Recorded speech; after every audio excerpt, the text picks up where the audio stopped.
Yo, check it out, yo.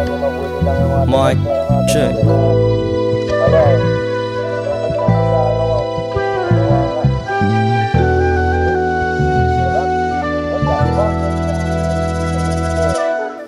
Alas 12, puyat na naman, nag-iisip, walang pake sa oras na nilaan.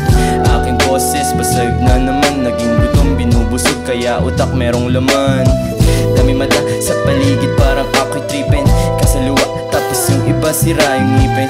Ganun pala, hindi tama lang dapat sisihin. Ikaw inabutan na sa'yo ang huling habilin. Kami yung mga bata, magulo, kinalakihan.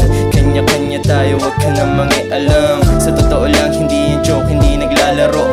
Parehas lang tayo na gusto na magpalago. Naging maselan, dating makwela. Dahil sa pera, puro eksena. Asa sa benta para masalba yung pagkatao ko na walang kwenta. Haha. Ah yeah. Now I'm playing in your face. Persa dos. Nagtulakan pa sila, dami nang sumingit dyan. Nagunahan magpabida, di maganda dulot niyan. Natuto na lang manghiwasi mula bersuhan. Nag-uuntugang rima sa bagsakang malaman. Yeah, nagtulakan pa sila, dami nang sumingit dyan. Nagunahan magpabida, di maganda dulot niyan.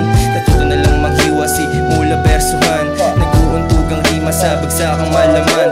Dami na guguluhan, minsan wala na akong pakialam. Isip usap ba ngayon, ano na nangyari ma? Talas na tila gamitin na yan, pilak ito ba ang kailangan? Dun ba sila nakabase? Amoy sinunog na damo yung aking katawan. Minsan amoy bulaklak na hango sa kwan. Minsan ang bangla sa eto kinalabasan. Nag-iisang lalaki kailangan kong galingan.